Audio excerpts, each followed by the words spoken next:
গঠন করে বিচার শুরুর আদেশ দিয়েছে আন্তর্জাতিক অপরাধ ট্রাইব্যুনাল। এই নিয়ে আরও খবর জানাতে ট্রাইব্যুনাল থেকে যুক্ত হচ্ছেন সহকর্মী গালিব ইবনে রিয়াজ। গালিব, আপনার মাধ্যমে জানতে চাই যে অভিযোগ গঠনের আদেশ দিয়ে ৬ মরদেহ পোড়ানোর যে মামলা তা সম্পর্কে আর কি বলেছে আদালত, এছাড়া আনাস হত্যা মামলার যে সাক্ষ্য গ্রহণ তা নিয়ে বিস্তারিত কি তথ্য আছে আপনার কাছে?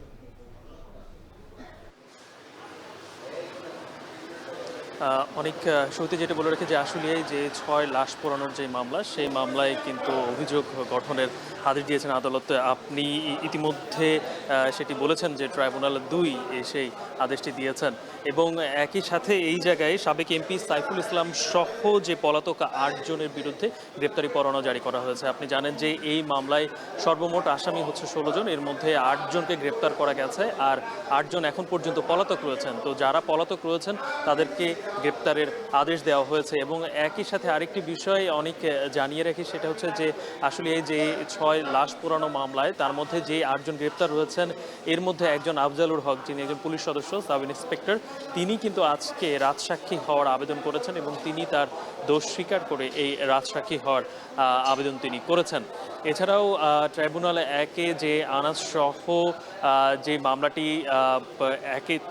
আজকে শুনানি চলার কথা ছিল, সেটি কিন্তু ইতিমধ্যে কিন্তু শুনানি চলছে এবং এরই মধ্যে ট্রাইব্যুনালে আরও একটি ঘটনা ঘটেছে, সেটি হচ্ছে মানবতা বিরোধী অপরাধে দণ্ডিত দেলাওয়ার হোসেন সাইদি, সেই তার যে সাক্ষী সুখরঞ্জন বালি, তিনি কিন্তু কিছুক্ষণ আগেই ট্রাইব্যুনালে এসেছিলেন তার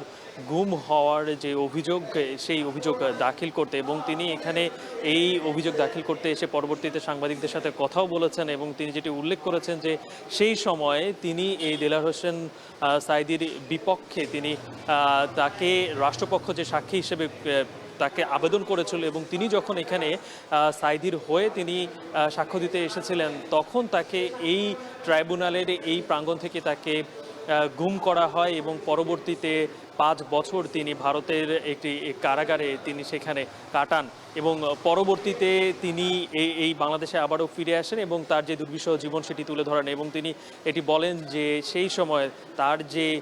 ভাই হত্যার যে মামলায় তাকে সাক্ষী হিসেবে গ্রহণ করা হয়েছিল, তিনি আসলে সেই বিষয়টি খুব স্পষ্ট তিনি সেখানে দেখতে পান যে সেখানে পাখানাদার বাহিনী এবং রাজ্জাক নামের একজনকে তিনি দেখতে পান, কিন্তু সেখানে দেলাওয়ার হোসেন সাইদিকে তিনি চিনতে পারেননি কিংবা সেই জায়গায় তিনি ছিলেন না বলেও তিনি কিছুক্ষণ আগে এখানে সাংবাদিকদের সঙ্গে জানান এবং তিনি আজকে একটি অভিযোগ গঠন করেছেন এবং প্রসিকিউশন অভিযোগ নিয়েছেও। তো অনেকে এই ছিল আমার কাছ থেকে আজকে এখন পর্যন্ত ট্রাইব্যুনালের সর্বশেষ। আন্তর্জাতিক অপরাধ ট্রাইব্যুনাল থেকে যুক্ত ছিলেন সহকর্মী গালিব ইবনে রিয়াজ। এবার অন্যান্য